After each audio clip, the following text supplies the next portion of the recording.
Ladies and gentlemen, good morning. It is a Wednesday edition of the Commissioner's Corner, also known as the MUSL Podcast. We dropped the Commissioner's Corner thing from it for quite a while ago, but still, here we are. We are 4 weeks into the season, which means that we are more than a third of the way through officially. Let's see, why is this over the wrong way? Here we go. This is where we went. Yeah, and I was on vacation for this last week, so I was a little sluggish in getting some stuff done. That's on me, okay? But here we are, extra day. We had an extra day of preparation, which doesn't show up because I worked super hard yesterday at work. Had my biggest day of all time at Verizon yesterday, which is pretty amazing. But nevertheless, here I am on the grind at 6:36 a.m. to get you your Commissioner's Corner MUSL Podcast Week 4 report. We're going to cut right to it, okay? We're going straight to the bottom 10, straight to the old fail horn. Who's the bottom team? Let's go here. We're going to go down to Giggle, Michael Myers, now in the new cellar, dweller, bottom of the cellar. What do you want to call it? 202 points is all he's mustered through 4 weeks, and he's never been randomized. Number 95, Ketchup and Mostert. One of the Ericssons. I forget which one. Which one is that? Let's see. Ketchup and Mostert. I think they don't even have them updated. And never mind, it's Alex Erickson. It's only one Erickson. I keep getting them and the Hesters confused. My apologies. I will get there. Alex Erickson, good job. You're 0-4, 206 points. Prime Time, still not doing so hot. New owner. Prime Time is. I'll get these names by the end of the year. Prime Time. Brian Benor. 94th place, not bad. What's for breakfast, kneecap and grits? We know who that is. It's Larry Weinberg. Didn't show up for our Thursday night game that my son hosted. Thank you very much. He was really expecting to see you, but nevertheless, you just crushed him. 0-4. He wasn't really. 0-4, 271 points. Huge jump in points from 244. First of all, 206 to 244 is big. 244, 271 is big. Clocal Kiss, former champion Maddie Bradley, just cannot get. You are one pathetic loser. That's not appropriate. Don't say that about a former champion, you disrespectful prick. It's 0-4, 282. Bird Gang number 89, formerly known as Bird Gang number 89. I don't know who this was. This was Mick DeBoe's referral. Mick DeBoe's referral has got to go because they got their team stripped. More on that in a minute. Bird Gang number 89, so long.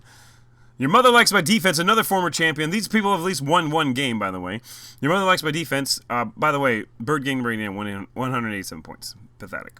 Your Mother Likes My Defense, former champion Alan Harvey, 1-3. Double C's, ladies and gentlemen.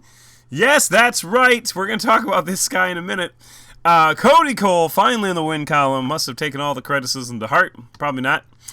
Sewer Bombs is newly named team. Craig Kissel, 2-game losing streak. Congratulations, you find yourself in the bottom 10 now. And then finally, we have Malcolm Rodriguez in the middle of my thighs. Say it's not so. A Seagraves family member is in the bottom 10. Just shameful. She was randomized not this last week, but 2 weeks ago. So that's your bottom 10. We're going to scroll up a little bit here and see a lot of people. You'll see a couple things. Concussion. Well, let's look at some drops on the way. Hurt So Good falls from number 20 to number 47. My Balzac Ertz from 18 to 44. Concussion Protocol from 17 to number 37. The Apache Chiefs not going to do the Tomahawk Chop. They fall from 15 to 35. Bad loss for them. They lost by very, very, very little points. I think 0.4 points. Love Story Jordan's version falls from 14 to 31. And now we get up. No, Clockwork Elves falls just out of the top 20. But the top 20, Aiken for a ship. Rob Aiken, good job. All these teams are 3-1, by the way. Tenacious D finds himself. That is Josh Crampton. I don't know why I had a brain fart there. Crampton, 303 points, 3-1. Just here so don't get fined. Paul Wall and Wine, smile for me, Daddy. I want to see in the top 20. And there he is, 3-1 with 309 points. The Patriots fall hard. Almost as hard as the real-life Patriots fell this week. Not quite. That was an embarrassment. Worst defeat in Bill Belichick's career. Fall from number 3 to number 17 with a loss and mustering up 310 points altogether this season. Granny's Baloney Curtains. Provost Cody. I believe Cody Provost, right? Provost, like it's the Provost confused too. Pretty sure Cody Provost. GBC with a W. 318. DeWians. Gary King, the lovable Gary King, falls for the first time this year. Falls all the way down to number 15 with their loss. Brady O'Bush also falls. Brady O'Bush was a former champion also. DeWians, I think, former runner-up. 324, 3-1. Da Crush. I don't know who Da Crush is. I think they're new or they're renamed. Let's figure this out. Gotta get rid of this article on things. When I type in Da Crush, it goes away. Chris Kissel. Wait, don't you have another team? Didn't I just go over your name? Do you have 2 teams in this damn thing? Maybe I messed something up. I'm very on top of it, people. Trust me. Come on. You know, the other day I woke up at 4:30 a.m., drove 11 hours to come to watch my daughter's game, and then sat in an Arby's drive-thru for 45 additional minutes just to come back and get ready for Yard Sale Palooza and get the top 20 updated. Never rest. Number 19 falls to number 12. Give me 2 for the road. Trailer for sale or rent. 2 for the road. Wins again. Climbs up, rather, from 19 to number 12. True Blue Wrecking Crew falls from number 5 to number 11. And now we're in the top 10, folks. Look out. It's Vincent Alada Velada. 3-game win streak up to number 10 from number 16. The Black Hole goes from unranked all the way up to number 9 with a huge win. Conservatism is the new counterculture with a 3-game win streak. Look out, it's the Provost, one of them. Pat Provost, Junior, Senior, the 3rd, 12th, I don't know. I think it's regular.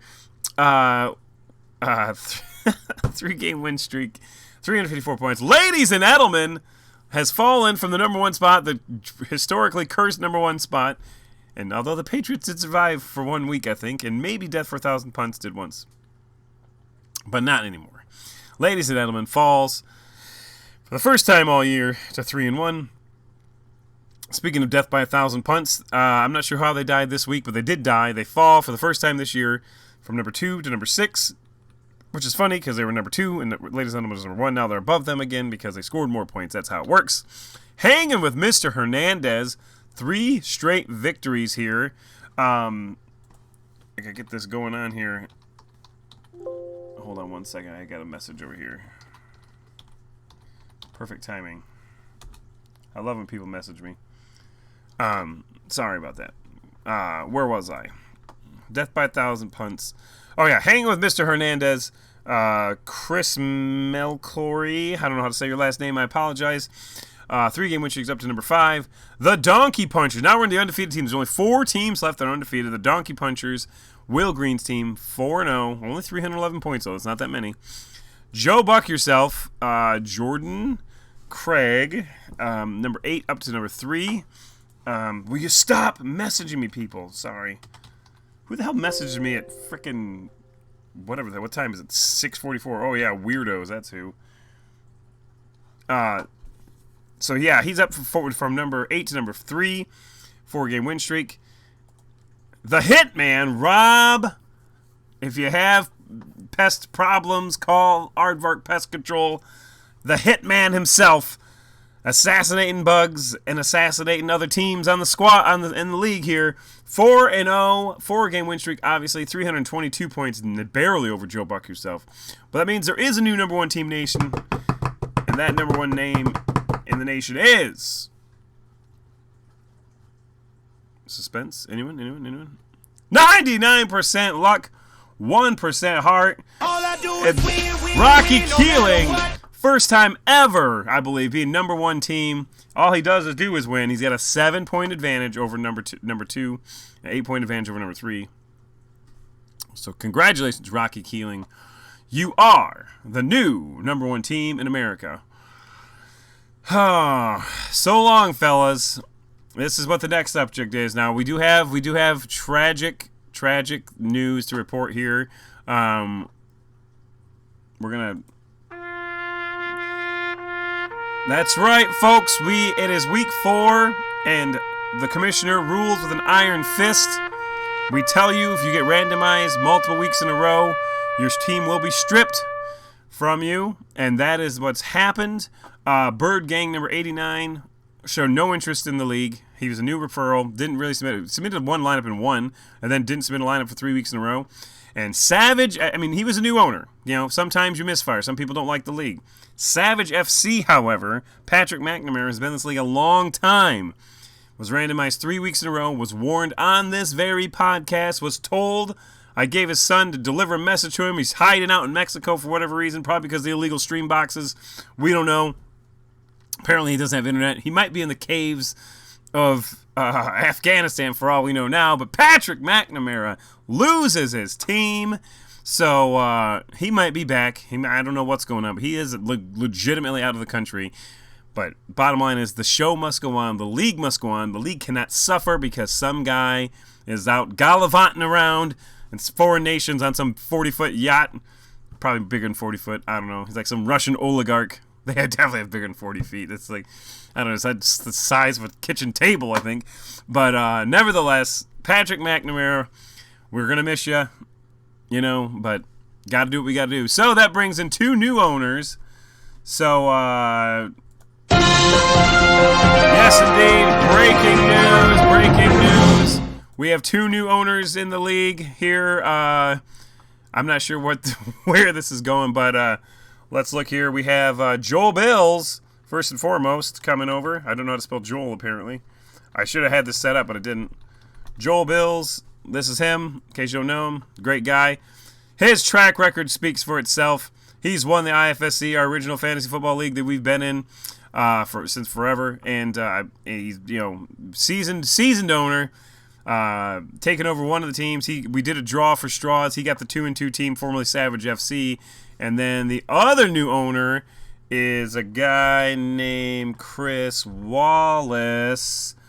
Where's Chris Wallace? A lot of perverts in here. What? No, that's Chris Hansen, actually. I actually got that confused. I thought Chris Wallace was the guy from Dateline. But yeah, Chris Wallace. Here he is. Very well dressed. Very, very nice man. He's friends with Codi Cole. Taking over team. We're hoping he takes Bird Gang number 89 into the promised land. So we'll see.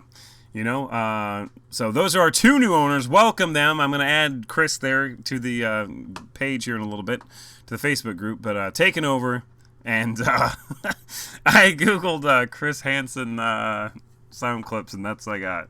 A lot of perverts in here. Why is this a sound clip that pops up? But nevertheless, winners and losers from week 3, 4, whatever the hell week it is.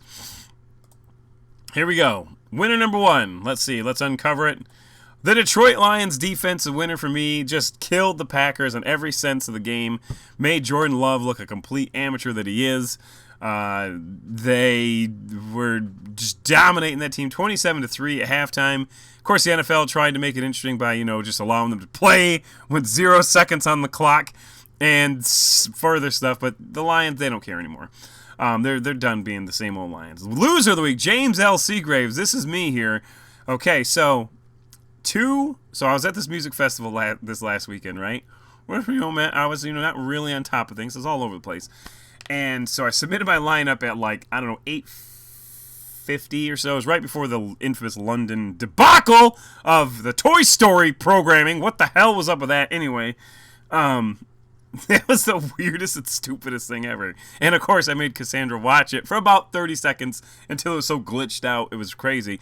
But, so anyway, had the lineup in, had Josh Allen in at quarterback. We go to a bar on the boardwalk, sitting with some Ravens fans talking blah, blah, blah, oh, blah, blah, blah, you know. Knowing full well that the Tennessee Titans have, like, the worst pass defense in the league. I'm like, you know what? Screw it. At 12:40, I took out, which is legal, by the way. It's because 1 o'clock's when things lock in case you're wondering. The London game causes chaos with the live scoring and stuff, but nevertheless. I took out Joe Burrow.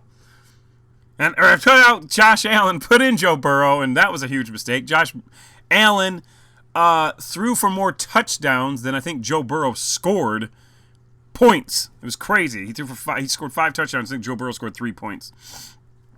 But as bad as that was, That was not my number one regret of the weekend. Number one regret of the weekend was this. I was, after eating at that place, I had a few beers, walked. I wanted a pretzel really bad. I was like, damn, I had 2 little tacos. Like, want a pretzel? Cassandra's like, oh, hey, let's get a pretzel. I was like, couldn't find a pretzel on the boardwalk, but we did find edible cookie dough, which we ate, so I wasn't hungry. If I walked by a pretzel stand, I wasn't hungry at this point. At the very end of the show, she's like, do you want a pretzel still? I'm thirsty. I was like, yeah, let's get a pretzel. Go to this pretzel place that has quote-unquote stuffed pretzels. They're about this big, and I mean, they're seriously the size of a Hot Pocket, right? Nothing is priced. Should have been a mistake. And this is a regular business outside of the festival. This is not some festival inflation. Joe Biden inflation causing the pretzels to be really bad. That's a bad impression, but still. So I buy a hamburger and cheese and a potato and cheese pretzel and a Pepsi. And this woman says, quote, 31. And I thought she was like selling bags or something. I was like, Cassandra's like, what? She's like, 31. She was a real B-face too. $31 for 2 pretzels and a Pepsi and a regular business, not even inflation style. I was so hungry and so tired of standing. I just gave the woman $31, which is my biggest regret of the weekend. That's how bad this was, over not starting Josh Allen instead of Joe Burrow. So, if you're in the boardwalk down in Ocean City, Maryland, there's a place called Stuffed Pretzels R Us, or whatever the fuck it was called. Just keep on walking. In fairness, they were good, but they were so tiny. This is wiener number 2, apparently. Codi Cole, finally on the board. You know, I mean, we got to give it to you, Codi Cole. You know, he's great, and he's, You like that? Yes, we do like that. Codi Cole with a win, finally can stop dogging this man. And then finally, winner number 3, not 2 winners and 2 losers. We're going 3 winners and 1 loser. Fly, Eagles, fly. 10th highest score of all time with 137 or 138.5 points.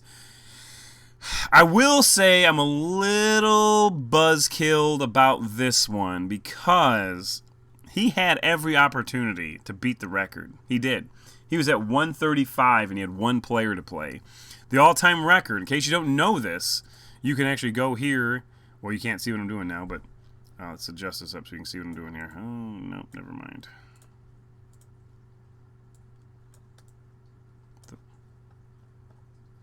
Okay, cool. Nobody cares.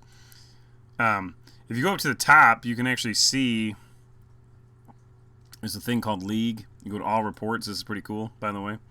This is where all this is. And there's a thing, it'll say Franchise Records, okay? So if you click this, you can see the all-time highest scores. Jeremy Orr's Kakambas have 2 of the 3 highest scores of all time. 148.85 is the highest score in MUSL history. Happened in 2018. The Nuts, Jamie Phelps / Bracy, or Jamie Trudell, I guess, is it now? Bracy Trudell, second highest of all time last year with 146.14. And then Kakambas again, 144.47. Potterville Pussycats, we're going way back in the archives. 2014, Lion Rage, Chris Ely. I looked it up. I had to look it up. I didn't know who that was.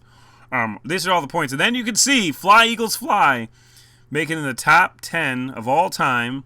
Not to be outdone, $75 million man, also the same week, 137. My dad had Christian McCaffrey in, and he put up like 115 points. My dad would have been there, but he didn't. That's why he played the game. So I just wanted to show you that real quick. Congratulations to both of those teams.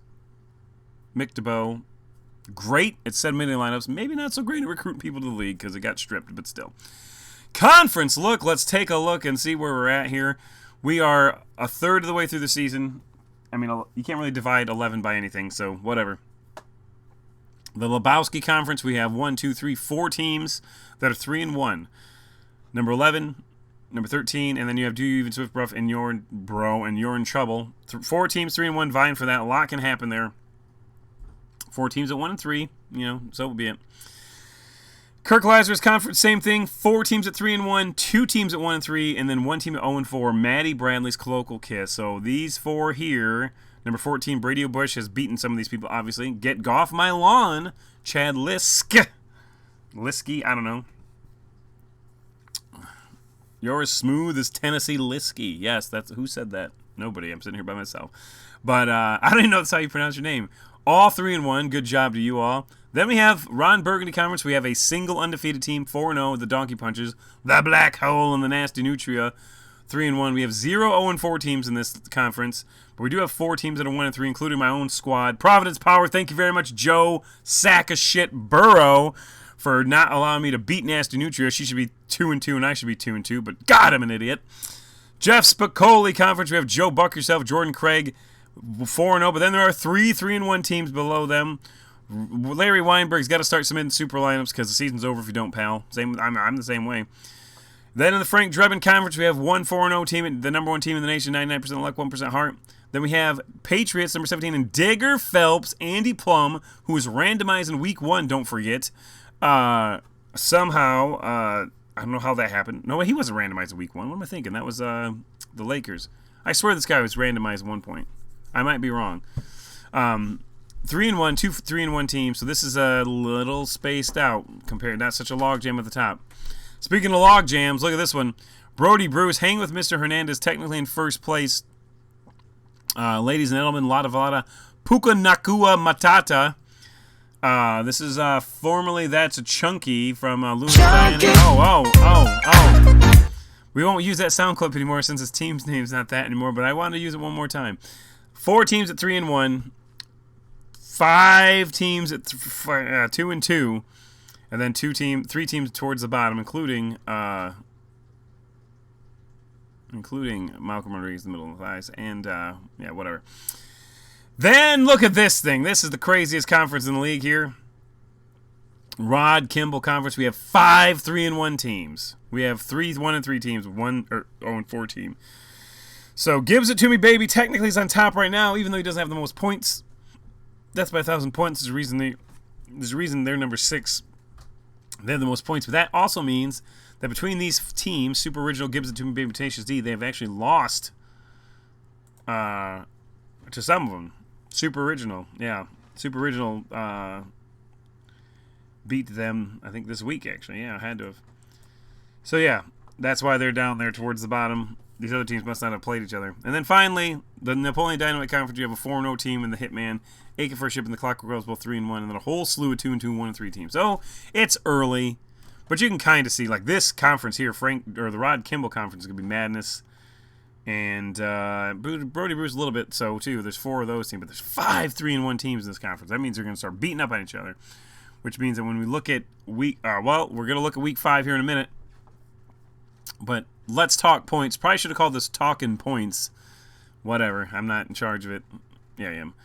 Here are your point stands. Now, at the end of the year, remember, even if you're 1-10 and you have the most points, you get the playoffs. So, in case you didn't know that.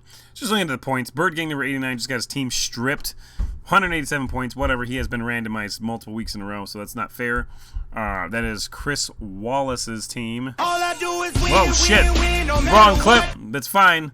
I was looking for a lot of perverts in here. There it is. A lot of perverts in here. Chris Wallace, not Chris Hansen. Stop! Like, I cannot pass this on to everybody else. It's like a damn virus. He probably deals with some of that. Hansen, not Wallace. Hansen. This is Chris Wallace. I swear there's a guy on 60 Minutes named Chris Wallace. So I swear there is. There's no way. There's maybe some weird Mandela effect. Maybe not. But, Giggle, Catch a Monster, Your Mother Likes My Defense, Double C, Sewer Bombs, Digger Phelps, Savage FC, also stripped, and Prime Time, not exactly a ton of points. Nobody cares about the bottom points. What they care about is the top points. So let's look at the top 10. A lot of 346. The Black Hole, 348. $1 Million Man, 75, that is, 348.8, well, barely up ahead. Conservatives and New Counterculture, you'll notice most of these teams are 3-1 or 4-0. Ladies and gentlemen, Green 19. Who is Green 19? That's a new team. Or a new name. Jim Mosier. That's also J3s, a.k.a. 75 different names. Green 19, Hike, is 2-2, but with 360.5 points. That's just bad luck for this man. Same with Squadrels, 2-2 with 362.26 points. Death by 1,000 punts, 3-1, 363. Hang of Mr. Hernandez, 3-1, 377. And then Love Story, Jordan's version. Oh, man. Most points in the league, 2-2. Tough situation there. Nevertheless, that's where we're at. So in case you're wondering where you're at in the point standings, there you have it. Now we're going to look ahead at week 5. Where are we at? 20-something? Oh, shit, we're at 25 minutes already. God damn. Shut up. Shouldn't have told the pretzel story. It took about 2 minutes. Anyway, here we go. Team, what to look for this weekend. True Blue Rook and Crew, 3-1, taking on Hurt So Good, 2-2, nobody cares. The Crush, number 13, Chris Kissel, taking on Double C's, fresh off his win, looking to make it 2 in a row. Codi Cole, we'll see if that happens. Brady O'Bush taking on the Nuts. This is 2-2 versus 3-1. And we have a ranked matchup here is number 16, Granny's Baloney Curtains. Cody Provost takes on Pat Provost 2.0 in the matchup of the week so far. FarmersOnly.com, former champion, 1-3, struggling a little bit. How's that new phone working out, by the way? The Donkey Punchers, Will Green 4-0, number 4. The Black Hole taking on the Lakers, number 9, versus unranked and 1-3 team. Then we have another matchup here, number 18, just here so I don't get fined, the lovable Paul Wall-and-Wine. I got to get a sound clip for him. Taking on Give Me 2 for the road. David Dalton cannot stop. God, this man got ragged on so bad last year in the podcast, and I'm so proud of my boy Dave. Number 12 in the nation, 3-1, and a very meaningful game in week 5 coming up here. Joe Buck yourself take on AB's Albany Empire. Josh Endicott, he is 2-2 versus 3-1. Or 4-0, sorry, Joe Buck yourself. I'm an idiot. DeWyans, number 15. Gary King trying to bounce back from his loss, taking on Brady's backup. Young Cromwell, 1-3, not a great year. Tallywhackers, 2-2. Josh Crampton taking on number 17 Patriots.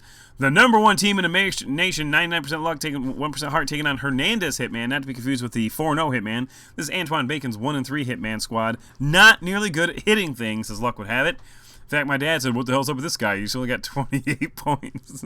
He thought it was Rob Shaw's team. He did not know there's 2 Hitmen. Steel City Sackers taking on the Patch Chiefs. Interesting, but nobody cares. Prime time. Poor guy just can't catch a break. Brian Bernard taking on number 5, Chris Melclory's hanging with Mr. Hernandez. I just noticed there's 2 Hernandez teams. They've been in the league for years. Oh my God, I'm the worst. Ladies and gentlemen, Stephanie Bradley trying to bounce back from her loss, taking on Muckers, Scott Muckovitz, who's 1-3, looking to make something. We got Malcolm and Rodriguez in the middle of my thighs, maybe in the middle of her thighs, but she's in the bottom of the standings. 1-3. Taking on a lot of number 10. Tenacious, this is a big game here. Tenacious D, number 19, who's 3-1, taking on Play with Mike Ditka, 2-2. Don't be fooled by that record. They're always hanging around. Death by 1,000 punts, 3-1 off their loss, taking on Better Bring Your A-Game, 1-3, Rob Jazerski, who is not having a great year. Then we have Low Hanging Fruit, Eric Hester, taking on number 2, Rob Shaw. Eric Hester's team is 2-2. You know, it can happen to them. You need to win these games. DeMar Hamlin's booster shot. Austin Pollard taking on the Clockwork Elves, who's number 21 technically. Then we have Squadrels, number 4 in the nation in points, taking on number 20 in the nation in record. Rob Aikens, Aiken for a ship. That's your preview. We look at the Super Squares from this week, which I did not update one time because I was either on the road driving or in a concert. But Louis Diana's Browns Saints. Okay, Browns and Saints. These guys are not supposed to be in the bottom categories. They're supposed to be in the top categories. But the Browns, behind Joe Bob, Thomas Richardson, Hernandez, Rodriguez, Smith, Simpson, 75 names, put up a paltry, I think, 72 passing yards. And then the Saints, Derek Carr with 1 shoulder, 2 shoulders, no shoulders, doesn't matter. They suck. I have a feeling we're gonna look back at this chart at the end of the year and be like, why the hell did some of these teams have their own square, not part of the field? Somebody's got to be on there. But the field, on the second time we've had a low-scoring one, we had lowest score and fewest passing yards. The field has accounted for only 1 partial winning square. This week's category is most rushing yards. We do have teams with byes this week, I believe. Yeah, the Browns, Chargers, Seahawks, and Buccaneers. None of them have superstar running backs. Well, I guess Kenneth Walker is kind of a superstar. They will be out. So if you have those teams, sorry. But, everyone has a turn. Week 6 would be fewest rushing yards. I'm looking at quarterback with most rushing yards. It's number 9. Okay, Broncos, Lions, Jaguars, 49ers. Yeah, okay, so it sucks if you have quarterbacks with the most rushing yards in your category and you have, like, the Ravens have a bye. That's bad, but it happens sometimes. Anyway, week 5 coming up. Have a good day. Enjoy your Wednesday. It's weird because I usually do this on Tuesday, but we'll be back. 30 minutes. Too long for these. Got to trim them down. Got to shut up. Have a good one.